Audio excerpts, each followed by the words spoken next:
ಭೂತ ಹೃದಯಂ ಮುನಿಮಾನತೋಸ್ಮಿ ನಾರಾಯಣಂ ನಮಸ್ಕೃತ್ಯ ನರಂ ಚೈವ ನರೋತ್ತಮಂ ದೇವೀಂ ಸರಸ್ವತೀಂ ವ್ಯಾಸಂ ತತೋ ಜಯಮುದೀರಯೇ ಸ್ವಸ್ತ್ಯಸ್ತು ಸತಾಂ ಶ್ರೀ ಗುರುಭ್ಯೋ ನಮಃ ಹರಿ ಓಂ.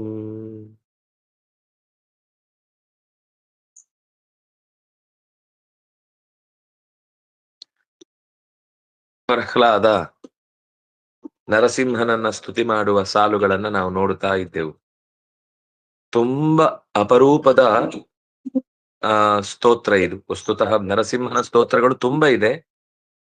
ಸ್ತೋತ್ರಗಳಲ್ಲಿ ಸಾಮಾನ್ಯವಾಗಿ ಹೇಗಿರುತ್ತೆ ಅಂದ್ರೆ ನೀನು ದೊಡ್ಡವನು, ನೀನು ಹಾಗೆ, ನೀನು ಹೀಗೆ ಅಂತ ಅಷ್ಟೇ ಇರುತ್ತೆ. ಆದ್ರೆ ವೇದಾಂತದ ಅಪರೂಪದ ಚಿಂತನೆಗಳ ಜೊತೆಗೆ ಸ್ತೋತ್ರ ಮಾಡುವಂತಹ ಒಂದು ಅಪರೂಪದ ಸ್ತೋತ್ರ ಅಂದ್ರೆ ಅದು ಪ್ರಹ್ಲಾದ ಕೃತ ನರಸಿಂಹ ಸ್ತೋತ್ರ. ಅದು ಈ ಒಂದೊಂದು ಸಾಲು ಕೂಡ ಬಹಳ ದಿವಸಗಳ ಗಟ್ಟಲೆ ನಮಗೆ ಒಳ್ಳೆಯ ಸಂದೇಶವನ್ನ ಕೊಡುವಂಥದ್ದು.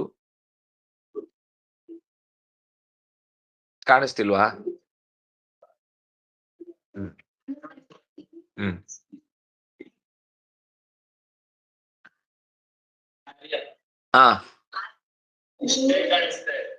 ನನಗೆ ಪೂರ್ತಿ ಕಾಣಿಸ್ತಿದೆ. ನಿಮ್ಗೆ ಯಾಕೆ ಹಾಗೆ ಕಾಣಿಸ್ತಿದೆ? ಮಾತಾಡುವಾಗ ಬಗ್ಗತ್ತೆ, ಏನ್ ಮಾಡ್ಲಿಕ್ಕೆ ಆಗಲ್ಲ.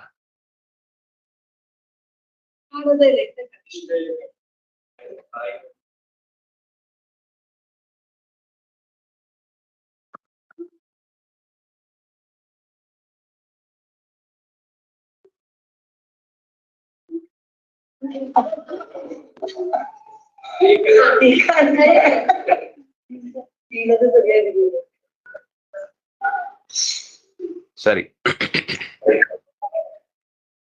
ನಾಹಂ ಬಿಭೇಮ್ಯಜಿತ ತೇ ಅತಿ ಭಯಾನಕಸ್ಯ ಜಿಹ್ವಾಗ್ನೇತ್ರ ಭೃಕುಟಿ ರಭಸೋಗ್ರದಂಷ್ಟ್ರಾತ್ ಅಂತಸ್ರಜ ಕ್ಷತಕೇಸರ ಶಂಕುಕರ್ಣ ನಿರ್ಹ್ರಾತ ಭೀತ ದಿಗಿಭಾತ್ ಅರಿಭಿನ್ನ ಖಾಗ್ರಾತ್.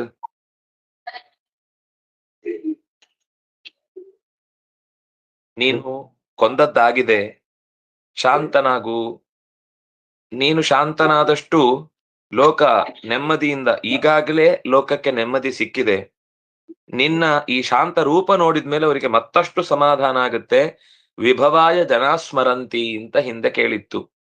ಜನರು ನಿನ್ನ ಈ ಶಾಂತವಾದ ನಿನ್ನ ರೂಪವನ್ನ ಸ್ಮರಿಸುವಂತಾಗಲಿ.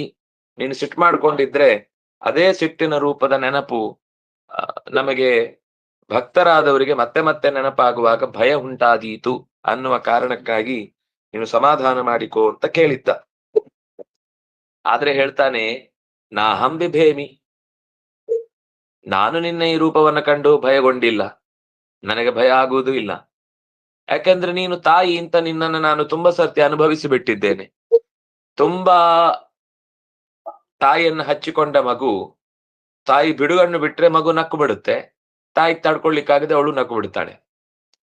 ಹಾಗೆ ಈ ಹುಡುಗ, ನೀನು ಎಷ್ಟೇ ಜೋರು ಮಾಡಿದ್ರು ನನಗೆ ನಿನ್ನ ಹೃದಯದಲ್ಲಿರುವ ಕರುಣೆ ಅರ್ಥ ಆಗಿದೆ ನನಗೆ. ಆದ್ರಿಂದಾಗಿ ನನಗೆ ಭಯ ಉಂಟಾಗ್ತಾ ಇಲ್ಲ. ನಾಹಂ ಬಿಭೇಮಿ ನರಸಿಂಹ, ನಾಹಂ ಬಿಭೇಮಿ ಅಜಿತ. ಗೆಲುವಿನ ಸರದಾರನಾದ ಓ ನರಸಿಂಹನೇ, ನಿನ್ನ ರೂಪ ಅತ್ಯಂತ ಭಯಾನಕವಾಗಿದೆ. ನಾಲಿಗೆ ಚಾಚಿಕೊಂಡದ್ದು ಎಲ್ಲವನ್ನು ಒಳಕ್ಕೆ ಸೆಳೆದು ಬಿಡುವಂತಿದೆ. ಜ್ವಲಿಸುವ ಕಣ್ಣುಗಳು ಸೂರ್ಯನಂತೆ ಸಿಕ್ಕಾಪಟ್ಟೆ ತೀಕ್ಷ್ಣವಾಗಿದೆ.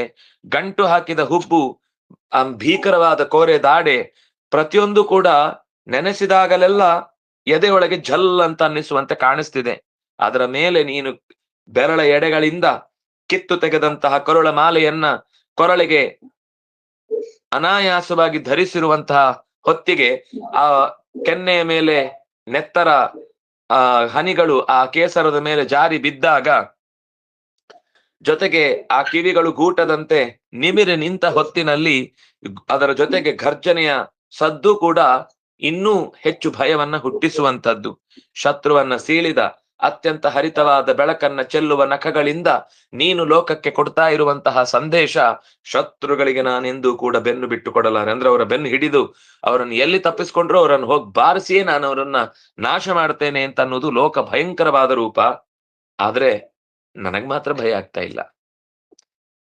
ಇಷ್ಟೆಲ್ಲ ಭಯಾನಕವಾಗಿ ನೀನು ಶತ್ರುಗಳನ್ನ ನಿಗ್ರಹಿಸಿದ ರೂಪ ನನಗೆ ಮಾತ್ರ ನಿರ್ಹ್ರಾದ ಭೀತ ದಿಗಿಭಾತ್ ಅರಿಭಿನ್ನ ಖಾಗ್ರಾತ್ ಅರಿಭಿತ್ ನಖಾಗ್ರಾತ್ ಅರಿಯನ್ನ ಸೀಳುವ ನಖದ ತುದಿಯಿಂದ ಹೊರಟ ಬೆಳಕಿನ ರಾಶಿಯಿಂದ ಹೊಟ್ಟೆ ಸೀಳಿದ ಹೊತ್ತಿಗೆ ಎಲ್ಲ ಕರುಳ ಮಾಲೆ ನೆತ್ತರಿಗೆ ಕೆನ್ನೆಯ ಭಾಗವನ್ನೆಲ್ಲ ಅದ್ದಿಕೊಂಡಿದ್ರೂ ಕೂಡ ಅದು ಭಯಾನಕವಾಗಿ ಕಾಣಿಸ್ತಾ ಇದೆ ಅಂತ ಆದ್ರೂ ಕೂಡ ನನಗೆ ಮಾತ್ರ ಅದು ಕರ್ಣಗಳು ಶಂಕುಕರ್ಣ ಅಂತ.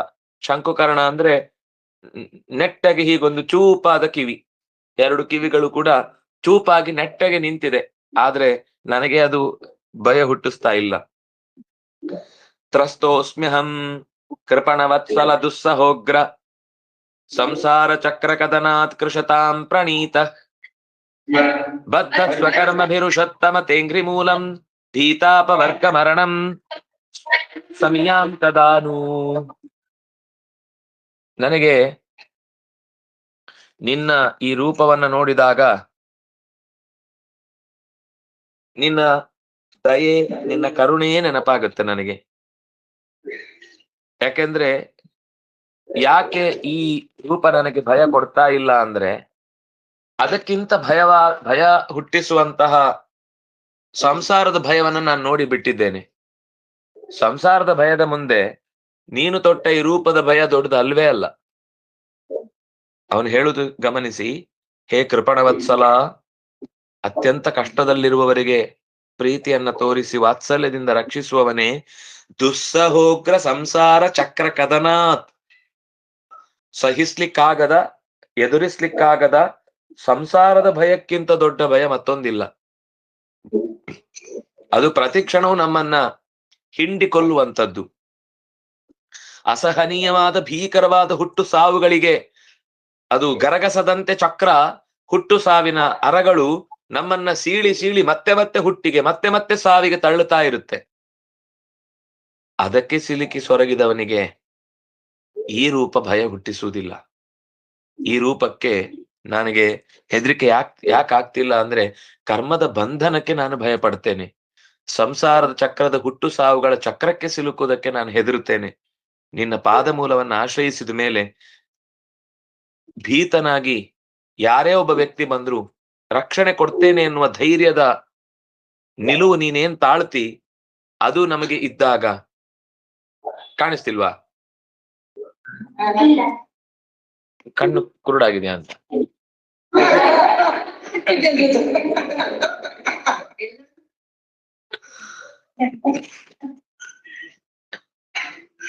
ಈಗ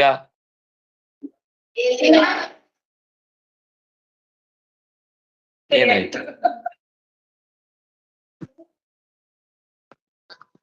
ಎಲ್ಲ ವ್ಯವಸ್ಥೆ ಇದೆಯಲ್ವಾ?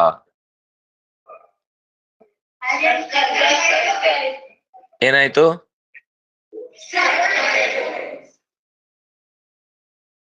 ಸರಿ,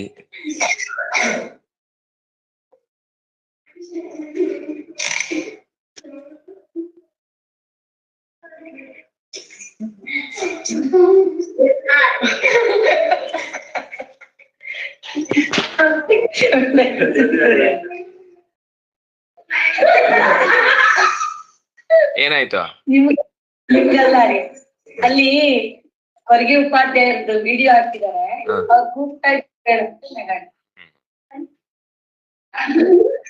ಭೀತರಾದವರಿಗೆ ನನ್ನಿಂದ ಸದಾ ರಕ್ಷಣೆ ಇದೆ ಅಂತ ಹೇಳುವ ನಿನ್ನ ಆ ರಸಪೂರ್ಣವಾದ ದೃಷ್ಟಿಗೆ ಒಮ್ಮೆ ಬಿದ್ದವನಿಗೆ ಈ ಭಯಗಳೆಲ್ಲ ಯಾವುದು?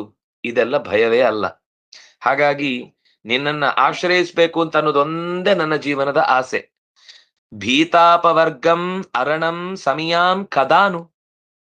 ಭೀತರನ್ನ ಆ ಕೂಪದಿಂದ ಹೊರಕ್ಕೆತ್ತಿ ಅಪವರ್ಗದ ತೊಟ್ಟಿಲಲ್ಲಿ ತೂಗುವಂತಹ ನಿನ್ನ ಆ ಕರುಣೆಯ ರಸದಲ್ಲಿ ಮೀಯುವ ಸಂತೋಷಕ್ಕೆ ನಾನು ಈಡಾಗಬೇಕು ಅಂತ ಸದಾ ಬಯಸ್ತೇನೆ. ಕದಾ ಸಮಯಾಂ, ಯಾವಾಗ ನಾನು ಆ ಸೌಖ್ಯವನ್ನು ಪಡೆದೇನು, ನಿನ್ನ ಕೈಯಲ್ಲಿ ತೊಟ್ಟಿಲಲ್ಲಿ ತೂಗಬೇಕು, ನಾನು ನಿನ್ನ ಕೈಯಲ್ಲಿ ನಾನು ಸಂತೋಷಕ್ಕೆ ಈಡಾಗಬೇಕು. ಯಸ್ಮಾತ್ ಪ್ರಿಯ ವಿಯೋಗ ಸಯೋಗ ಜನ್ಮ ಶೋಕಾಗ್ನಿನ ಸಕಲ ಯೋನಿಷು ದಹ್ಯಮಾನ ದುಃಖೌಷಧಂ ತದಪಿ ದುಃಖ ಮತಧ್ಯಾಂ ಭೂಮನ್ ಭ್ರಮಾಮಿ ವದಮೇ ತವ ದಾಸಯೋಗ್ಯಂ. ಇದೊಂದು ಮತ್ತೊಂದು ಸುಂದರವಾದ ಶ್ಲೋಕ. ಬಹಳ ಜನ ಈ ಶ್ಲೋಕ ಪ್ರಹ್ಲಾದನ ಮಾತುಗಳಲ್ಲಿ ಅತ್ಯಂತ ಉಲ್ಲೇಖನೀಯ ಅಂತ ಗುರುತಿಸುವ ಮಾತು.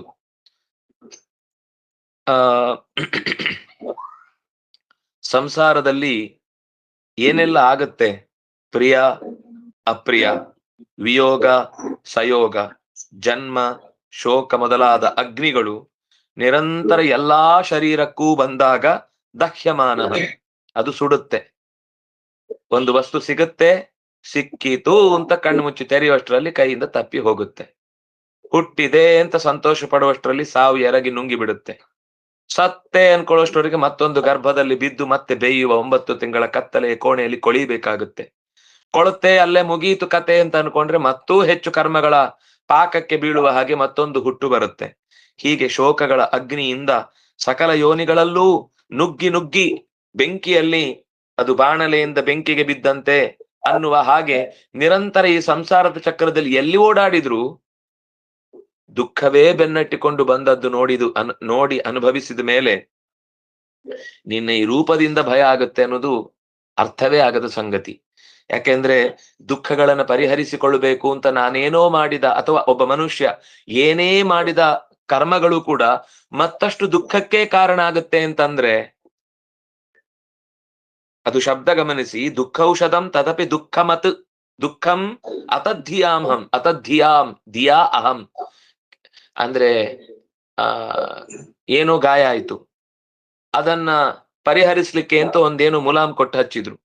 ಅದು ಹಚ್ಚಿದ್ದಕ್ಕೆ ಇನ್ನೂ ಉರಿ ಜಾಸ್ತಿ ಆಗಿ ಅದರಲ್ಲಿ ಮತ್ತಷ್ಟು ಕೀವಾಗಿ ಗಾಯ ದೊಡ್ಡದಾಯ್ತು. ಅದನ್ನ ಪರಿಹರಿಸ್ಲಿಕ್ಕೆ ಮತ್ತೇನೋ ಒಂದು ಬ್ಯಾಂಡೇಜ್ ಹಾಕಿದ್ರು. ಅದು ಕಾಲೇ ಕೊಳ್ತೋಗಿ ಕಾಲ್ ಕತ್ತರಿಸುವ ಹಾಗಾಯ್ತು. ಕತ್ತರಿಸಿದ್ರೆ ಮತ್ತೆ ಬದುಕ್ಲಿಕ್ಕುಂಟಾ? ಕುಂಟನಾಗಿ ಓಡಾಡುವ ಹಾಗಾಯ್ತು. ಅದು ಒಳಗೆ ಒಳಗೆ ಗ್ಯಾಂಗ್ರಿನ್ನ ಹಾಗೆ ತುಂಬಿ ತುಂಬಿ ತುಂಬಿ ತುಂಬಿ ದಿನದಿಂದ ದಿನಕ್ಕೆ ಹೆಚ್ಚು ದುಃಖವನ್ನೇ ತಂದು ಕೊಡುವಂತಹ ಅತದ್ಧಿಯಾಂ. ಅಂದ್ರೆ ಏನು ಸರಿಯಾಗತ್ತೆ, ಏನು ತಪ್ಪಾಗತ್ತೆ, ಪರಿಹಾರವನ್ನ ಹೇಗೆ ಕಾಣಬೇಕು ಅಂತ ಗೊತ್ತಾಗದೆ ಒದ್ದಾಟ ಪರ್ವ ಈ ಸಂಸಾರದ ವ್ಯವಸ್ಥೆಯ ಮಧ್ಯದಲ್ಲಿ ನಿನ್ನ ದಾಸ್ಯ ಒಂದು ಸಿಕ್ಕಿದ್ರೆ ಸಾಕು ಅನ್ನುವ ಒಂದು ಆಸೆ ಬಿಟ್ರೆ ನನಗಿನ್ನೇನೂ ಇಲ್ಲ. ಇದೊಂದೇ ನಾನು ನಿನ್ನ ಹತ್ರ ಯಾವಾಗ್ಲೂ ಬೇಡಿಕೊಳ್ಳುವಂಥದ್ದು. ಭೂಮನ್, ಓ ಪೂರ್ಣನೇ. ಭೂಮ ಅಂದ್ರೆ ಪರಿಪೂರ್ಣ ಅಂತ, ಎಲ್ಲೆಡೆ ತುಂಬಿದವನು ಅಂತ ಅರ್ಥ. ಓ ಭೂಮನ್ ಭ್ರಮಾಮಿ ವದಮೇ ತವ ದಾಸಯೋಗ್ಯಂ. ಯಾವಾಗ ನಿನ್ನ ದಾಸನಾಗುವ ಯೋಗ ನನಗೆ ಸಿಗುತ್ತೆ ಅಂತ ಹೇಳಪ್ಪ. ಅಷ್ಟು ಬಿಟ್ರೆ ಇನ್ನೇನೂ ನನ್ನ ಬಯಕೆ ಇಲ್ಲ, ನನಗಿನ್ನೇನು ಬೇಡ. ಹಾಗಾಗಿ ಎಲ್ಲಾ ಶರೀರದಲ್ಲಿ ಹುಟ್ಟಿ ಬಂದಾಗ್ಲೂ ಇಷ್ಟಗಳು ದೂರ ಆಗುತ್ತೆ, ಅನಿಷ್ಟಗಳು ಮತ್ತೆ ಮತ್ತೆ ಬರ್ತಾ ಇರುತ್ತೆ. ದುಃಖಗಳು ಹುಟ್ಟಿಕೊಳ್ಳುತ್ತೆ, ಅದನ್ನು ಅನುಭವಿಸುವುದಾಗುತ್ತೆ. ನಾಳೆ ಸುಖ ಸಿಗತ್ತೆ ಅಂತ ಹುಡುಕಿ ಹುಡುಕಿ ಹುಡುಕಿ ಆ ಸುಖದ ಗುಂಟ ಸಾಗುವ ಕನಸು ಮಾತ್ರ ಬೀಳ್ತಾ ಇರುತ್ತೆ ಹೊರತು ಸುಖವನ್ನ ಅನುಭವಿಸುವ ಪ್ರಸಂಗಗಳೇ ಬರುವುದು ಕಮ್ಮಿ ಆಗುತ್ತೆ.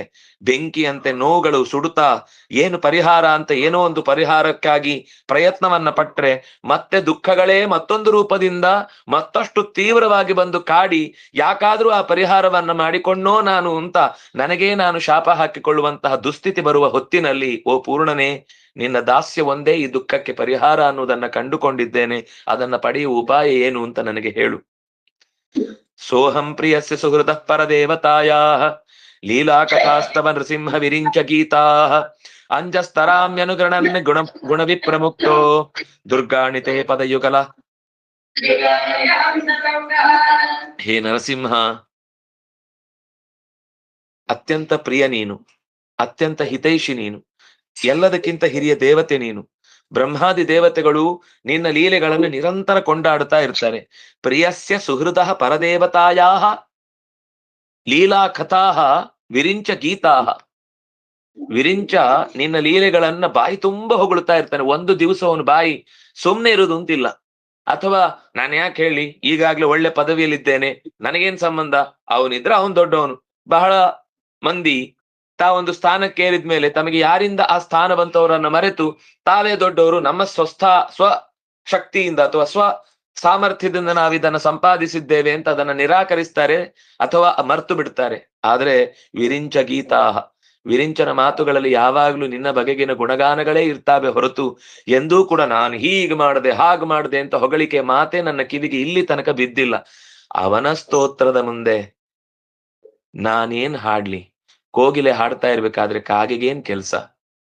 ಆ ನಾದ ಅದು ವೇದದ ಹಾಗೆ.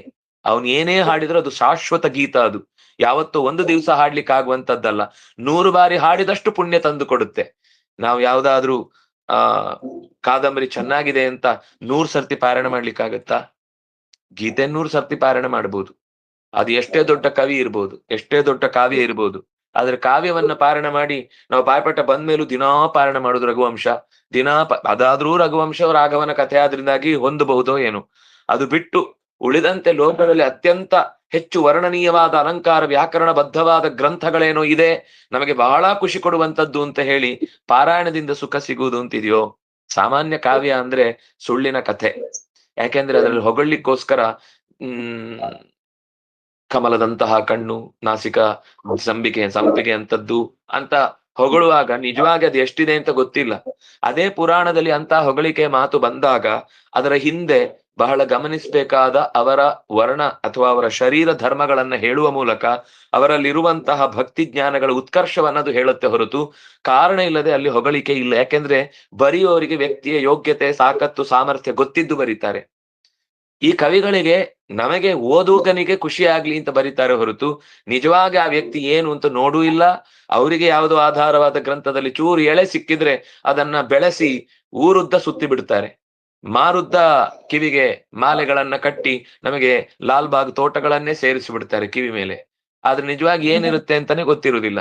ಆದ್ರೆ ಹೊಗಳು ಹೊಗಳು ಹೊಗಳು ಅಂತ ಎಲ್ಲೋ ಹೋಗುತ್ತೆ. ಆದ್ರೆ ಈ ಚತುರ್ಮುಖ ಹೇಳುವ ಪ್ರತಿಯೊಂದು ಕಥಾ ಸಾರವು ಕೂಡ ಅತ್ಯಂತ ಮತ್ತೆ ಮತ್ತೆ ಮನನ ಮಾಡಬೇಕಾದದ್ದು.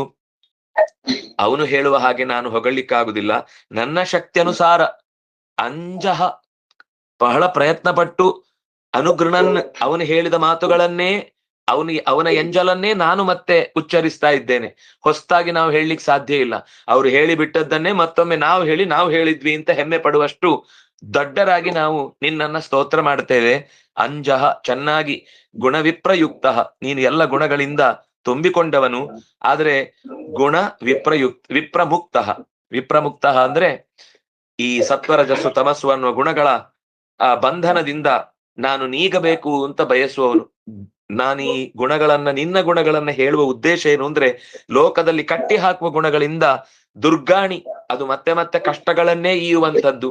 ಅದರಿಂದ ಹೊರಬರುವುದಕ್ಕೋಸ್ಕರ ನಾರದಾದಿ ಅನೇಕ ಪರಮಹಂಸರ ಸತ್ಸಂಗವನ್ನ ಬಯಸಿ ನಿನ್ನ ಹತ್ತಿರಕ್ಕೆ ಬರುವ ಮತ್ತು ಈ ದುಃಖಗಳನ್ನು ಕಳೆದುಕೊಳ್ಳುವ ಉದ್ದೇಶದಿಂದ ನಾನು ನಿನ್ನನ್ನ ಸ್ತುತಿಸ್ತಾ ಇದ್ದೇನೆ. ಅಂಜಹ ತರಾಮಿ, ನನಗೊಂದು ನಿಶ್ಚಯ ಇದೆ, ನಿನ್ನ ದರ್ಶನವಾಗಿದೆ, ಸಜ್ಜನರ ಗುಣಗಾನದ ಮಾತುಗಳು ಕಿವಿಗೆ ಬಿದ್ದಿವೆ, ನಾರದಾದಿ ಸಜ್ಜನರ ಸ್ಪರ್ಶ ನನಗುಂಟಾಗಿದೆ, ಖಂಡಿತ ಈ ದುಃಖವನ್ನ ದಾಟ್ತೇನೆ ಅಂತ ಅನ್ನುವ ವಿಶ್ವಾಸ ನನಗಿದೆ. ನಾನು ಕಂಡ ದುಃಖಗಳ ರಾಶಿಯ ನಡುವೆ ನಿಮ್ಮಂಥವರ ಒಡನಾಟ ಸಿಕ್ಕಿದ್ದೇ ನನ್ನ ಬದುಕಿನಲ್ಲಿ ಬೆಳಕನ್ನ ನಾನು ಮುಟ್ಟಬಲ್ಲೆ ಅನ್ನುವ ಧೈರ್ಯ ಮತ್ತು ಮುಟ್ಟುತ್ತೇನೆ ಅನ್ನುವ ವಿಶ್ವಾಸ ನನಗೆ ಹುಟ್ಟಿದೆ ಅಂತ ಸ್ತೋತ್ರ ಮಾಡ್ತಾನೆ. ಬಾಲಸ್ಯ ಚೇಹ ಚರಣಂ ಪಿತರೋ ನೃಸಿಂಹ ಆರ್ತಸ್ಯ ಚಾಗದ ಮುದನ್ಮತಿ ಮಧ್ಯತೋ ನೌಹು ತಪ್ತಸ್ಯ ತರ್ಪಣ ವಿಧೀಯ ಇಹಾಂಜಸೇಷ್ಟಸ್ತಾವತ್ ಪ್ರಭೋ ತನ್ಯುತಾಂ ತದುಪಾಸಕಾನಾಂ. ಹೇ ನೃಸಿಂಹ, ಮಗುವಿಗೆ ಪುಟ್ಟ ವಯಸ್ಸಿನಲ್ಲಿ ತಂದೆ ತಾಯಿಗಳೇ ಪಿತರವು ಶರಣಂ, ತಂದೆ ತಾಯಿಗಳೇ ಅದಕ್ಕೆ ಹೀರೋ. ನಮ್ಮಪ್ಪ ನಮ್ಮಮ್ಮ ಅಂದ್ರೆ ಅದಕ್ಕೆ ಒಂದು ಪ್ರಪಂಚವೇ. ಬೇರೆ ಪ್ರಪಂಚದ ಬಗ್ಗೆ ಅದಕ್ಕೆ ಆಸಕ್ತಿಯೂ ಇಲ್ಲ, ಅದನ್ನ ನೋಡ್ಲಿಕ್ಕೂ ಹೋಗಲ್ಲ. ಆದ್ರೆ ಆ ಮಗುವಿನ ತಿಳುವಳಿಕೆ ಚಿಕ್ಕದಾದ್ರಿಂದ ಈಗ ಹಾಗೆ ಅನ್ಕೊಂಡಿದೆ. ಆದ್ರೆ ನಿಜವಾದ ಅರ್ಥದಲ್ಲಿ ತಂದೆಯಾಗಿ ತಾಯಿಯಾಗಿ ಜಗತ್ತಿನ ಎಲ್ಲವನ್ನ ವ್ಯಾಪಿಸಿಕೊಂಡ ತಂದೆ ತಾಯಿ ನೀನು. ಒಬ್ಬ ರೋಗಿಗೆ ಔಷಧಿ ಹೇಗೆ ರಕ್ಷಕವೋ, ಅಥವಾ ಸಮುದ್ರದಲ್ಲಿ ಮುಳುಗ್ತಾ ಇರುವವನಿಗೆ ಎಲ್ಲೋ ಒಂದು ಸಣ್ಣ ತೆಪ್ಪ ಕಂಡಾಗ ಬದುಕಿದೇನಪ್ಪ ಅಂತ ಅಂದುಕೊಳ್ಳುವ ಹಾಗೆ ಅದು ಧೈರ್ಯವನ್ನ ತುಂಬುತ್ತೋ, ಅಥವಾ ಕಡು ಬಿಸಿಲಿನ ನಡುವೆ ಸಾಗುವಾಗ ಒಂದು ಸಣ್ಣ ಟೊಂಗೆಯ ನೆರಳು ಅವನಿಗೆ ತಕ್ಷಣಕ್ಕೆ ಅಬ್ಬಾ ಒಂದು ಕ್ಷಣ ನೆರಳು ಸಿಕ್ಕಿತು ಅಂತ ಧೈರ್ಯವನ್ನ ತಂದುಕೊಟ್ಟು ಬೆಂದವನಿಗೆ ಶೀತೋಪಚಾರವನ್ನ ಉಂಟು ಮಾಡುತ್ತೋ, ಅಂತಹ ಸಂತೋಷ ನಿನ್ನ ಉಪಾಸಕರಾದಂತಹ ಸಜ್ಜನರಿಗೆ ನೀನು ಒಂದು ನೆರಳಿನಂತೆ, ನೀನು ಔಷಧದಂತೆ, ನೀನು ನೌಕೆಯಂತೆ, ನೀನು ತಂದೆ ತಾಯಿಯಂತೆ. ತಂದೆ ತಾಯಿ ಮಾತ್ರ ಆಗ್ತಾರೆ, ಔಷಧಿ ಆಗಲ್ಲ. ಔಷಧಿ ಮಾತ್ರ ಆಗುತ್ತೆ, ತಂದೆ ತಾಯಿ ಹಾಗೆ ಪ್ರೀತಿ ಕೊಡಲ್ಲ. ನೌಕೆ ನೀರಿನಿಂದ ಎತ್ತ ಹಾಕುತ್ತೆ, ಆಮೇಲೆ ಊಟೋಪಚಾರ ಶೀತೋಪಚಾರ ಮಾಡ್ಲಿಕ್ಕೆ ಬರಲ್ಲ. ನೆರಳಿಗೆ ಆ ಹೊತ್ತಿಗೆ ತಂಪು ಮಾಡುತ್ತೆ, ಅದಕ್ಕೆ ತಂದೆಯ ಹಾಗೆ ತಾಯಿ ಹಾಗೆ ನೋಡ್ಕೊಳ್ಲಿಕ್ಕಾಗಲ್ಲ. ನೀನು ತಂದೆ ತಾಯಿಯೂ ಹೌದು, ನೌಕೆಯೂ ಹೌದು, ಔಷಧಿಯೂ ಹೌದು, ಶೀತೋಪಚಾರದಂತಹ ನೆರಳೂ ಹೌದು, ನೀನು ಎಲ್ಲವೂ ಹೌದು. ಆ ನಿನ್ನ ಸಕಲ ವಿಧವಾದ ಪ್ರೀತಿಯನ್ನ ತೋರುವ ನಿನ್ನ ಚರಣದ ಅಡಿಗೆ ಬಂದ ಮೇಲೆ ನನ್ನ ಬದುಕಿಗೆ ಕತ್ತಲೆ ಉಂಟಾದೀತು ಅಂತ ನಾನು ಯಾಕೆ ಒಳಗೊಳಗೆ ಖುದ್ದು ಸಣ್ಣಾಗಲಿ? ಯಾಕೆ ನಾನೇ ನನಗೆ ನೋವು ಮಾಡಿಕೊಳ್ಳಿ? ನಾನೇ ಯಾಕೆ ಡಿಪ್ರೆಷನ್ಗೆ ಒಳಗಾಗಿ ನನ್ನನ್ನ ಏನು ಅನುಪಯುಕ್ತ ಅಂತ ಅನ್ನುವ ಹಾಗೆ ಭಾವಿಸಿ ಕೆಳಕ್ಕೆ ಇಳಿದು ಹೋಗಲಿ? ನೀನು ಎತ್ತುವವನು ಇದ್ದಿ ಅಂತ ಧೈರ್ಯ ಇದ್ದ ಮೇಲೆ ಕೈ ಚಾಚ್ತಾನೇ ಇದ್ದೇನೆ ನಾನು ನಿನ್ನೆಡೆಗೆ, ನೀನು ಎತ್ತುತ್ತಿ ಅಂತ ಅನ್ನುವ ಭರವಸೆಯೂ ನನಗಿದೆ. ತದುಪಾಸಕಾನಾಂ, ನಿನ್ನನ್ನು ಉಪಾಸನೆ ಮಾಡುವವರಿಗೆ ಯಾವತ್ತೂ ಅಳಿವಿಲ್ಲ. ನಿನ್ನನ್ನು ಉಪಾಸನೆ ಮಾಡುವವನಿಗೆ ಯಾವತ್ತೂ ಕೆಳ ತಳ್ಳುವಂತಹ ದುಸ್ಥಿತಿ ಬರುವುದಿಲ್ಲ. ಇದು ನನಗಿರುವ ವಿಶ್ವಾಸ. ನೀನ್ ನನಗೆ ಇಷ್ಟ. ಯಾಕಿಷ್ಟ ಕೇಳಿದ್ರೆ ಇಷ್ಟ ಅಷ್ಟೇ, ಅದಕ್ಕೆ ಮತ್ತೆ ಪ್ರಶ್ನೆ ಇಲ್ಲ. ಆ ಪ್ರಶ್ನೆ ಬಂದ್ರೆ ಅದಕ್ಕೆ ಉತ್ತರ ಸಿಗುವುದೂ ಇಲ್ಲ. ಅದು ಕೇವಲ ಇಷ್ಟಪಡಬೇಕಾದ ವಸ್ತು. ಯಾಕೆಂದ್ರೆ ಒಂದ್ ಹೇಳ್ಬೋದು, ನನ್ನ ಜಗತ್ತಿನಲ್ಲಿ ಕಂಡ ಎಲ್ಲ ಸಂಗತಿಗಳಿಗಿಂತ ಅದು ದೊಡ್ಡದು. ಅದರಷ್ಟು ಕರುಣೆ ತೋರುವಂತಹ ಸೊತ್ತು ವಸ್ತು ಮತ್ತೊಂದು ಜಗತ್ತಿನಲ್ಲಿ ನೋಡ್ಲಿಕ್ಕೆ ಸಿಗಲ್ಲ. ಆದ್ರಿಂದಾಗಿ ನೀನು ನನಗೆ ಅತ್ಯಂತ ಅಂಜಸಾ ಇಷ್ಟ. ನೀನು ಎಷ್ಟು ಇಷ್ಟಪಟ್ರು ಕಷ್ಟ ಆಗುವ ಪರಿಸ್ಥಿತಿಯೇ ಬರಲ್ಲ. ನಾನು ಇಷ್ಟಪಟ್ಟು ಬಿಟ್ಟೆ, ಈಗ ನೋಡಿದ್ರೆ ಅವನ ಪರಿಸ್ಥಿತಿಯೇ ಕಷ್ಟದಲ್ಲಿದೆ ಅನ್ನುವ ಸ್ಥಿತಿ ನಿನ್ನ ವಿಷಯದಲ್ಲಿ ಬರಲ್ಲ. ಬೇರೆ ಎಲ್ಲರೂ ಕೂಡ ಅವರವ್ರ ಕಷ್ಟ ಬಂದಾಗ ಮತ್ತೊಬ್ಬರನ್ನ ಬೇಡಿಕೊಳ್ಳುವ ಪ್ರಸಂಗ ಬರುತ್ತೆ. ಆದ್ರೆ ನೀನು ಯಾರತ್ರವೂ ಬೇಡುವ, ಯಾರಿಗೂ ನೀನು ಕೈ ಚಾಚುವಂತ ಪ್ರಸಂಗ ಬರದೇ ಇರುವಷ್ಟು ಎತ್ತರಕ್ಕೆ ಇರುವವನನ್ನುವ ಕಾರಣಕ್ಕೆ ನಿನ್ನೆಡೆಗೆ ಕೈ ಚಾಚಿದ್ದೇನೆ. ಎತ್ತಿಕೋ, ಮೇಲಕ್ಕೆ ಹೊತ್ತುಕೋ, ನೀನು ಬೀಳಿಸಲ್ಲ ಇಳಿಸಲ್ಲ ಅನ್ನುವ ಧೈರ್ಯ ನನಗಿದೆ. ಯಸ್ಮಿನ್ ಯತೋ ಯರಿಹಿನ ಏನ ಯಸ್ಯ ಯಸ್ಮೈ ಯಥಾ ಯಮುತ ಯಸ್ತ್ವ ಪರಸ್ತ್ವ ಪರೋವ ಭಾವಂ ಕರೋತಿ ವಿಕರೋತಿ ಪೃಥಕ್ ಸ್ವಭಾವ ಸಂಚೋತಿ ತಸ್ತದಖಿಲಂ ಭವತಃ ಸ್ವರೂಪಂ. ಸಕಲ ವಿಭಕ್ತಿಗಳಿಂದಲೂ ಸ್ತೋತ್ರ ಮಾಡಿ ಬಿಟ್ಟಿದ್ದಾನೆ. ಇದರಲ್ಲಿ ಎಲ್ಲಾ ವಿಭಕ್ತಿಗಳನ್ನು ಸೇರಿಸಿಬಿಟ್ಟಿದ್ದಾನೆ. ಯಸ್ಮಿನ್ ಯತಃ ಯರ್ಹಿ ಏನ ಯಸ್ಮೈ ಯಥಾ ಯಂ ಯಹ ಅಪರಹ ಪರೋವ. ನೀನು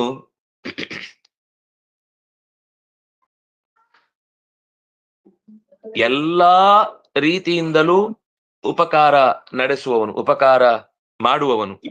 ನಿನಗಿಂತ ಬೇರೆಯಾಗಿರುವಂತಹ ಬ್ರಹ್ಮಾದಿ ದೇವತೆಗಳು ಅಥವಾ ಯಾರೋ ಸೃಷ್ಟಿ ಮಾಡುವುದಕ್ಕೆ, ಈಗ ಮಡಿಕೆ ಏನ್ ಮಾಡ್ತಾನೆ ಅಂದ್ರೆ ಒಬ್ಬ ಕುಂಬಾರ ಏನೇನು ಕೆಲಸ ಮಾಡ್ತಾರೋ ಅವರೆಲ್ಲ ಕೆಲಸ ಮಾಡುವುದು ನಿನ್ನ ಪ್ರೇರಣೆಯಿಂದಲೇ. ಚತುರ್ಮುಖನಿಂದ ಹಿಡಿದು ಒಬ್ಬ ಕುಂಬಾರನ ತನಕವೂ ಕೂಡ ಸೃಷ್ಟಿ ಮಾಡುವ ಕೆಲಸದಲ್ಲಿ ಯಾರೆಲ್ಲ ತೊಡಗಿದ್ದಾರೋ ಅವರ ಕೆಲಸದ ಹಿಂದೆ ಇರುವ ಮಹಾಶಕ್ತಿ ನೀನು. ಎಲ್ಲರೂ ನಿನ್ನಿಂದ ಪ್ರೇರಣೆಗೆ ಒಳಗಾದವರೇ ಮತ್ತು ವಿಲಕ್ಷಣವಾದ ಸ್ವಭಾವದವರಾದಂತಹ ಆ ಎಲ್ಲ ದೇವತೆಗಳು ಏನೇನು ಪದಾರ್ಥವನ್ನ ಬಳಸಿ, ಏನೇನು ಸಾಧನಗಳನ್ನ ಬಳಸಿ, ಯಾರ ಸಹಾಯದಿಂದ ಈ ಜಗತ್ತನ್ನ ಯಾರಿಗೋಸ್ಕರ ನಿರ್ಮಾಣ ಮಾಡ್ತಾ ಇದ್ದಾರೋ, ಉತ್ಪತ್ತಿ ಮಾಡ್ತಾ ಇದ್ದಾರೋ ಅಥವಾ ಪರಿಣಾಮಗೊಳಿಸ್ತಾ ಇದ್ದಾರೋ ಅದೆಲ್ಲವೂ ನಿನಗೆ ಅಧೀನ, ಅದೆಲ್ಲೂ ನಿನ್ನ ವಶ. ಅವ್ರು ಏನ್ ಮಾಡಿದ್ರು ಅದು ನಿನ್ನ ಕೈಜಾರಿ. ಇಷ್ಟು ವರ್ಷಗಳಿಂದ ಅವರೇ ಸಂಸ್ಥೆ ನೋಡ್ಕೊಳ್ತಾ ಇದ್ದಾರಂತೆ. ಈ ಸರ್ತಿ ಅವರೇ ಚುನಾವಣೆಗೆ ನಿಂತು ಅಧಿಕಾರವನ್ನ ಸಂಪಾದಿಸಿ ನಾಳೆಯಿಂದ ನಿಮ್ಮ ಕೈಯಿಂದ ಅಧಿಕಾರವನ್ನ ಕಿತ್ತುಕೊಳ್ತಾರಂತೆ ಅಂತನ್ನುವ ಲೋಕದ ಪರಿಸ್ಥಿತಿ ನಿನ್ನ ವ್ಯವಸ್ಥೆಯಲ್ಲಿ ಎಂದೂ ಬರಲ್ಲ. ಮತ್ತೆ ಆ ವ್ಯವಸ್ಥೆಯಲ್ಲಿ ದೇವತೆಗಳು ತಲೆ ಹಾಕುವುದಿಲ್ಲ. ಅಯ್ಯೋ, ದೇವರ ಕೆಲಸದಲ್ಲಿ ನಮಗೆ ಕೆಲಸ ಮಾಡ್ಲಿಕ್ಕೆ ಸಿಕ್ಕಿದ ಭಾಗ್ಯವೇ ದೊಡ್ಡದು, ಅದ್ರಲ್ಲಿ ನಮ್ ಕೆಲಸ ಅಂತ ನಾವೇನು ತಲೆ ಮೇಲೆ ಹೊತ್ತು ಹಾಕೊಂಡು ನಾವ್ಯಾಕೆ ಚಪ್ಪಡಿ ಕಲ್ಲನ್ನು ನಮ್ ತಲೆ ಮೇಲೆ ನಾವೇ ಹೇಳ್ಕೊಳ್ಬೇಕು ಅಂತ ಅವರೇ ಬಹಳ ಶ್ರದ್ಧೆಯಿಂದ ಭಗವಂತನ ಅಧೀನರಾಗಿ ಬದುಕುವುದಕ್ಕೆ ಇಷ್ಟಪಡ್ತಾರೆ. ಯಾಕೆಂದ್ರೆ ಭಗವಂತ ಈ ಪ್ರಪಂಚವನ್ನ ಅಥವಾ ದೇವತಾ ಸಮುದಾಯವನ್ನ ಕಾಣುವ ರೀತಿ ಏನು ಅಂತ, ಸತ್ರೈಲೋಕ್ಯ ಕುಟುಂಬ ಪಾಲನ ಪರಹ. ಅವನು 3 ಲೋಕವನ್ನು ಕೂಡ, ಅಷ್ಟು ಜನ ಬ್ರಹ್ಮಾದಯ ಸರ್ವೇ ಸೇವಕಾಹ ಆದ್ರೂ ಕೂಡ ಅವನು ತನ್ನ ಬಂಧುಗಳು, ತನ್ನ ಕುಟುಂಬ ಪಾಲನ ಪರಹ, ಇವರೆಲ್ಲ ನನ್ನ ಕುಟುಂಬದವರು ಅಂತ ಪ್ರೀತಿಸುವವನು. ಹಾಗಿರುವಂತಹ ಪ್ರೀತಿಯನ್ನು ಕಳ್ಕೊಳ್ಳಿಕ್ಕೆ ಬುದ್ಧಿವಂತರಾದ ದೇವತೆಗಳು ತಲೆ ಕೆಟ್ಟು ಕಳ್ಕೊಳ್ತಾರಾ? ಇಷ್ಟಪಡ್ತಾರಾ? ಇಲ್ಲ. ಅಂತಹ ಅದು ಯಸ್ಮಿನ್ ಅಂದ್ರೆ ಯಾರಲ್ಲಿ ಈ ಜಗತ್ತು ನಿಂತಿದೆಯೋ, ಯತಃ ಯಾರಿಂದಾಗಿ ಪ್ರೇರಣೆಗೊಂಡಿದೆಯೋ, ಯರ್ಹಿ ಯಾರು ಈ ಜಗತ್ತನ್ನು ನಡೆಸ್ತಾರೋ, ಯಾರಿಂದಾಗಿ ಅಂದ್ರೆ ಏನಂದ್ರೆ ಕಾರಣಭೂತವಾಗಿ, ಯಸ್ಯ ಯಾರ ಪ್ರೇರಣೆಯಿಂದ ಈ ಜಗತ್ತು ನಡೀತಿದೆಯೋ, ಯಸ್ಮೈ ಯಾರಿಗೋಸ್ಕರ ಈ ಜಗತ್ತು ರೂಪುಗೊಂಡಿದೆಯೋ, ಯಥ ಹೇಗೆ ಎಲ್ಲ ಇಲ್ಲಿ ತನಕ ನಡೆದಿದೆಯೋ ಅದೆಲ್ಲವೂ ಕೂಡ ನಿನ್ನ ಪ್ಲಾನಿಂಗ್ ನ ಒಳಗೆ ನಡೆದಿದೆ ಹೊರತು, ಯಥಾ ಅಂತ ಹೇಳ್ಬೇಕಾದ್ರೆ ಹಿಂದೆ ಧಾತಾ ಯಥಾ ಪೂರ್ವಮಕಲ್ಪಯತ್, ಹಿಂದೆ ನೀನು ಹೇಗೆ ಸೃಷ್ಟಿ ಮಾಡಿದ್ಯೋ ಅದರಂತೆಯೇ ಮತ್ತೊಮ್ಮೆ ಈಗ ಸೃಷ್ಟಿಯಾಗಿದೆ ಹೊರತು ನಿನ್ನ ಪ್ಲಾನಿಗೆ ವಿರುದ್ಧವಾಗಿ ನಿನ್ನ ಪ್ಲಾನ್ ಅನ್ನ ವಿರೋಧಿಸುವ ಯಾವುದೇ ಉಚ್ಚಾರಣೆಗಳು ಅಥವಾ ಕ್ರಿಯೆಗಳು ಈ ಜಗತ್ತಿನ ನಡೆಯುವುದು ಸಾಧ್ಯ ಇಲ್ಲ. ಎಷ್ಟು ಅಪರ ಪರೋವ, ಅವನು ಎತ್ತರದ ವ್ಯಕ್ತಿ ಇರ್ಲಿ, ಪರಹ ಚಿಕ್ಕವನಿರ್ಲಿ, ನಿನ್ನ ಅಧೀನ, ನಿನ್ನ ಪ್ರೀತಿ ಪಾತ್ರ, ನಿನ್ನನ್ನ ಕಳ್ಕೊಳ್ಳಿಕ್ಕೆ ಇಷ್ಟಪಡದವ ಯಾರಾದ್ರೂ ಮಧ್ಯದಲ್ಲಿ ಪ್ರಚೋದನೆ ಮಾಡಿ ನೀನು ಅವನಿಗೆ ವಿರುದ್ಧವಾಗಿ ನಿಂತ್ಕೊ ಅಂದ್ರೆ ಫಸ್ಟ್ ಅವನಿಗೆ ಕೆನ್ನೆ ಹೊಡಿತ. ನೀನ್ ಯಾರ ವಿರುದ್ಧ ಮಾತಾಡ್ತಿದ್ಯ, ನೀನ್ ಗೊತ್ತಿದ್ ಮಾತಾಡ್ತಿದ್ಯೋ ಅಥವಾ ಸುಮ್ನೆ ನಿನ್ನ ಬೇಳೆ ಬೇಯಿಸ್ಲಿಕ್ಕೆ ಇಲ್ಲಿ ಬಂದಿದ್ಯೋ ಅಂತ. ಹಾಗಾಗಿ ಅಷ್ಟು ದೇವತೆಗಳಿಗೆ ಎಚ್ಚರ ಇದ್ದು ನಿನ್ನನ್ನ ದೊಡ್ಡವನು ಅಂತ ಭಾವಂಕರೋತಿ, ಅವರು ಹೃದಯದಲ್ಲಿಟ್ಟು ಪೂಜಿಸ್ತಾರೆ ಎಲ್ಲ ದೇವತೆಗಳು. ಯಾರೂ ಕೂಡ ಕೇವಲ ಕಾರ್ಯ ಸಾಧಕರಾಗಿ ತಮಗೊಂದು ಕೆಲಸಕ್ಕೆ ಇವನಿಂದ ಉಪಕಾರ ಆಗತ್ತೆ ಅಂದ್ರೆ ಆಗಿ ಬಿಡ್ಲಿ, ಆಮೇಲೆ ನನ್ನ ಅಗತ್ಯವನ್ನು ಪೂರೈಸ್ಕೊಳ್ತೇನೆ ಅಂತ ಯೋಚಿಸುವ ದೇವತೆಗಳ ಗುಂಪೇ ಇಲ್ಲ. ಅದಕ್ಕೆ ಅವರಿಗೆ ಹೆಸರು ವೃಂದಾರಕರು ಅಂತ. ವೃಂದಾರಕ ಅಂತಂದ್ರೆ ಯಾವಾಗ್ಲೂ ಒಂದೇ ಯೋಚನೆಯ ಗುಂಪೌದು. ವೃಂದ ಅಂದ್ರೆ ಗುಂಪು, ವೃಂದಾರಕರು ಅಂತಂದ್ರೆ ಗುಂಪಾಗಿ ಒಂದೇ ತರ ಯೋಚಿಸುವಂತಹ ಸಮೂಹ. ಅದೆಂದೂ ಕೂಡ ಪರಸ್ಪರ ವಿಘಟಿತವಾದ ಚಿಂತನೆ ಮಾಡುವಂತ ಸ್ವಭಾವದವರೇ ಅಲ್ಲ. ಯಾರೊಬ್ಬರು ಕೂಡ ದೇವತೆಗಳು ಯಾರೊಬ್ಬ ದೇವತೆಯು ಕೂಡ ದೇವರ ವಿರುದ್ಧ ಚಿಂತಿಸುವುದು ಅಂತಿಲ್ಲ. ಅಂತಹ ಭವತ ಸ್ವರೂಪಂ ತದಖಿಲಂ, ತವ ಸ್ವರೂಪಂ ತದಖಿಲಂ, ಅದೆಲ್ಲವೂ ಕೂಡ ನಿನ್ನದೇ ವ್ಯವಸ್ಥೆಯ ಒಳಗೆ ನಿಲುಕುವಂಥದ್ದು. ನೀನೇ ಅದರ ನಿಜವಾದ ಪ್ರಚೋದಕ, ನೀನೇ ಅದರ ನಿಜವಾದ ಒಡೆಯ.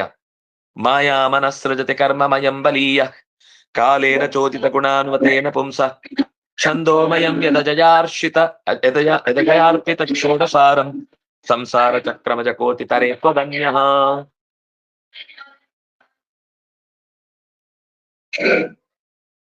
ಪ್ರಕೃತಿ ಅಂದ್ರೆ ಸತ್ವ ರಜಸ್ಸು ತಮಸ್ಸು ಅನ್ನುವ ಗುಣಗಳ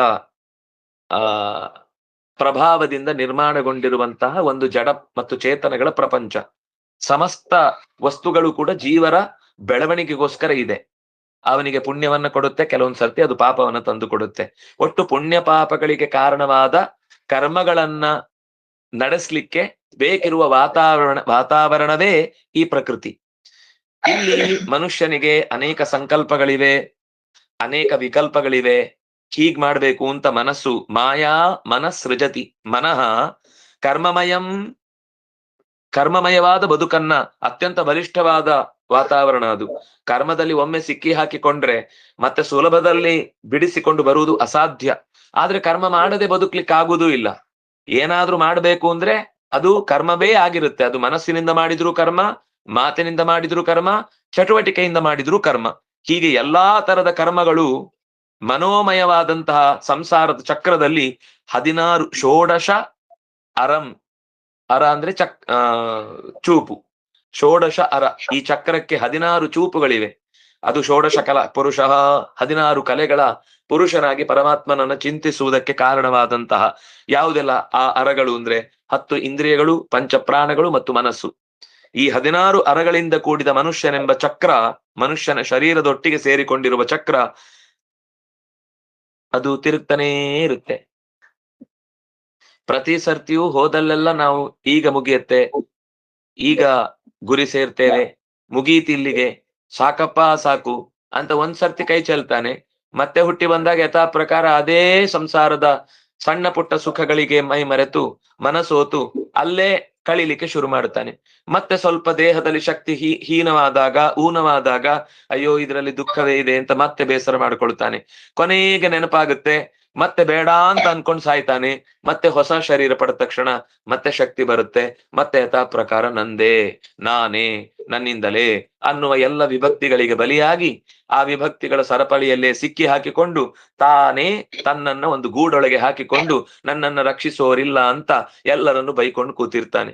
ಎಲ್ಲರಿಗೂ ಸಹಸ್ರನಾಮ ಅರ್ಚನೆ ಮಾಡ್ತಾ ಇರ್ತಾನೆ. ಅವ್ರು ಸರಿಲ್ಲ, ಇವ್ರು ಸರಿಲ್ಲ, ಹಾಗಿಲ್ಲ ಹೀಗಿಲ್ಲ ಅಂತ ಹೇಳ್ಕೊಂಡು ತಿರುಗ್ತಾ ಇರ್ತಾನೆ. ಆದ್ರೆ ಈ 16 ಅರಗಳ ಈ ಚಕ್ರ ನಿಜವಾಗಿ ಜನನ ರಹಿತನಾದ ಹರಿಗೆ ಸಮರ್ಪಿತವಾದಾಗ ಮಾತ್ರ ಸಂಸಾರ ಚಕ್ರಂ ತ್ವದನ್ಯಃ ಕೋ ಅತಿತರೇತ್. ಈ ಸಂಸಾರದ ಚಕ್ರವನ್ನು ನೀನು ಹೊರತುಪಡಿಸಿ ಇನ್ನಾರು ಅದನ್ನ ದಡ ಮುಟ್ಟಿಸುವವರು, ಅತಿತರೇತ್, ಈ ಸಂಸಾರದ ಚಕ್ರದಿಂದ ಹೊರಕ್ಕೆ ತರಬಲ್ಲಂತಹ ತಾಕತ್ತು ನಿನ್ನ ಹೊರತುಪಡಿಸಿ ಇನ್ನಾರಿಗಿದೆ? ಯಾರಿಗೂ ಇಲ್ಲ. ಎಲ್ಲರೂ ಚಕ್ರದಲ್ಲೇ ಇರುವವರು. ಒಬ್ಳಿದ್ದಾಳೆ ತಾಯಿ, ಆದ್ರೆ ಅವಳು ಕೂಡ ಅವನು ಹೇಳಿದ್ರೆ ಮಾತ್ರ ಮಾಡುದು. ಅವನಿಗೆ ವಿರುದ್ಧವಾಗಿ ಅವಳು ನಡ್ಕೊಳಲ್ಲ. ಮಮ ಯೋನಿರ್ ಮಹತ್ ಬ್ರಹ್ಮ ತಸ್ಮಿನ್ ಗರ್ಭಂ ದಧಾಮ್ಯಹಂ ಅಂತ ಜಗತ್ತನ್ನ ಸೃಷ್ಟಿ ಮಾಡ್ತಾನೆ. ಆದ್ರೆ ಮಯೈವ ಏನು ಮಾಮೇವಯೇ ಪ್ರಪದ್ಯಂತೆ ಮಾಯಾಮೇತಾಂ ತರಂತಿತೆ. ಈ ಮಾಯೆಯನ್ನು ತರಣ ಮಾಡುವುದಕ್ಕೋಸ್ಕರ ನನ್ನನ್ನು ಯಾರು ಪ್ರಪದನಾಗ್ತಾನೋ ಅಂದ್ರೆ ಪೂರ್ತಿ ಶರಣ ಆಗ್ತಾನೋ, ಪ್ರತಿಪಾದಿಸುವಾಗ ನಿನ್ನಿಂದಲೇ ಈ ಜಗತ್ತು ಅಂತ ಯಾರು ಒಪ್ಪಿಕೊಳ್ತಾನೋ, ಆಗ ಅವಳು ಕೂಡ ಹೆಲ್ಪ್ ಮಾಡ್ತಾಳೆ, ಒಟ್ಟಿಗೆ ಸಹಾಯಕ್ಕೆ ಬರ್ತಾಳೆ. ಆದ್ರೆ ಅವನ ಸಂಕಲ್ಪಕ್ಕೆ ವಿರುದ್ಧವಾಗಿದ್ರೆ ಅವಳು ತಟಸ್ಥಳಾಗಿ ಏನಿಲ್ಲಪ್ಪ ನಮ್ಮ ಯಜಮಾನ್ರನ್ನ ಕೇಳಿ ಅವ್ರೇನ್ ಹೇಳ್ತಾರೋ ಹಂಗೆ ಅಂತ ಅವಳು ಕೂಡ ಕೈ ತೊಳ್ಕೊಂಡ್ ಬಿಡ್ತಾಳೆ. ಅದರಿಂದಾಗಿ ಈ ಚಕ್ರದಿಂದ ದಾಟಿಸಬಲ್ಲ ತಾಕತ್ತು ಅದು ನಿನಗೇ ಇರುವುದಾದ್ರಿಂದ ನೀನೇ ಕಣ್ತೆರಿಬೇಕಪ್ಪ. ನಿನ್ನ ಆ ಕಠೋರವಾದ ಕಣ್ಗಳಾದ್ರೂ ಕೂಡ ಅದಕ್ಕೆ ಚಕ್ರವನ್ನ ದಾಟಿಸುವ ಶಕ್ತಿ ಅತ್ಯಂತ ತೀಕ್ಷ್ಣವಾಗಿದೆ. ಮಾಮೂಲು ರೂಪಗಳಿಗೂ ಈ ರೂಪಕ್ಕೂ ಏನು ವ್ಯತ್ಯಾಸ ಇಲ್ಲ. ಯಾಕೆಂದ್ರೆ ಎಲ್ಲಾ ಕಣ್ಣು ನಿಂದೆ. ಆ ಶಾಂತವಾದ ರೂಪಗಳಲ್ಲಿರುವ ಕಣ್ಣು ನಿನ್ನದೇ. ಯಾಕಂದ್ರೆ ನಿನಗೂ ಕಣ್ಣಿಗೂ ವ್ಯತ್ಯಾಸ ಇಲ್ಲ. ನೀನು ಕಣ್ಣು ಒಂದೇ, ನೀನು ಬಾಯಿ ಒಂದೇ, ನೀನು ತಲೆಯು ಒಂದೇ, ನೀನು ಕೈಯು ಒಂದೇ. ಎಲ್ಲಿಂದ ಎತ್ತಿ ಹಾಕಿದ್ರು ಅದು ಎತ್ತಿ ಹಾಕಿದ್ದೇ ಲೆಕ್ಕ. ಅಮೀಬಾ ತರ ಅದಕ್ಕೇನ್ ಬೇಕಾದ್ರೂ ಆಗುತ್ತೆ ರೂಪ. ಆದ್ರಿಂದಾಗಿ ನೀನು ಎಲ್ಲಾ ಸ್ವರೂಪದಿಂದ ಇದ್ದು ನನ್ನನ್ನೊಂದು ಪ್ರೀತಿಯ ದೃಷ್ಟಿಯಿಂದ ಎತ್ತಿ ಹಾಕಪ್ಪ. ನಿನ್ನ ದೃಷ್ಟಿಯೇ ಹುಟ್ಟು.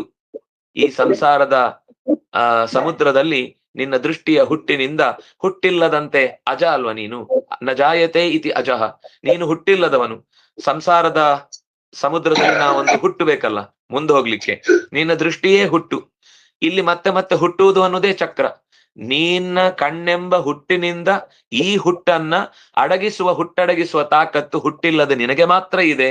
ಆ ಗುಟ್ಟನ್ನ ಈಗ ನಾನು ಬಿಟ್ಟು ಕೊಟ್ಟಿದ್ದೇನೆ, ದಯವಿಟ್ಟು ನನ್ನನ್ನು ರಕ್ಷಿಸು ಅಂತ ಭಗವಂತನ ಹತ್ರ ಪ್ರಾರ್ಥನೆ ಮಾಡ್ತಾನೆ. ತುಂಬಾ ಹೃದಯವಾದ ಪದ್ಯಗಳು. ಪ್ರಹ್ಲಾದನ ಮಾತುಗಳಲ್ಲಿ ಇಷ್ಟು ಆರ್ದ್ರತೆ ಇದೆ ಅಂತ ಗೊತ್ತಾಗುದು ಈ ಪದ್ಯಗಳನ್ನು ಓದಿದಾಗ್ಲೆ. ಯಾಕಂದ್ರೆ ನಾರದರ ಟ್ರೈನಿಂಗ್ ಅದು. ನಾರದರು ಮಗುವಾಗಿದ್ದಾಗ್ಲೇ ಕೊಟ್ಟ ಟ್ರೈನಿಂಗು. ಇದನ್ನೆಲ್ಲೂ ಅವನು ಆಮೇಲೆ ಪುಸ್ತಕ ಓದಿ ಕಲ್ತದ್ದಲ್ಲ. ಅಂದ್ರೆ ಮಗುವಾಗಿದ್ದಾಗ ತಾಯಿ ಏನ್ ಕೊಡ್ತಾಳೋ ಅಥವಾ ಆಗ ಏನ್ ಕೇಳ್ತಾಳೋ ಅದು ಮಗುವಿಗೆ ಅತ್ಯಂತ ಪರಿಣಾಮ ಬೀರುತ್ತೆ ಅನ್ನೋದಕ್ಕೆ ಒಳ್ಳೆಯ ಸೂಚಕ ಮಾತುಗಳು ಈ ಪ್ರಹ್ಲಾದನ ಬಾಯಿಯಿಂದ ಹೊರಟ ಸಂಗತಿಗಳನ್ನು ನಾವು ನೋಡಿದೆವು. ಮತ್ತಷ್ಟು ಸುಂದರವಾದ ಮಾತುಗಳನ್ನ ಕೇಳುವುದಕ್ಕೆ ನಾಳೆ ಕಿವಿಯಾಗೋಣ ಅಂತ ಹೇಳ್ತಾ, ಕಾಯೇನ ವಾಚ ಮನಸ ಇಂದ್ರಿಯೈರ್ವಾ ಬುದ್ಧಿಯ ಆತ್ಮನಾವ ಅನುಸೃತ ಸ್ವಭಾವ ಕರೋಮಿ ಯತ್ ಸಕಲಂ ಪರಸ್ಮೈ ನಾರಾಯಣಂ ಇತಿ ಸಮರ್ಪಯಾಮಿ.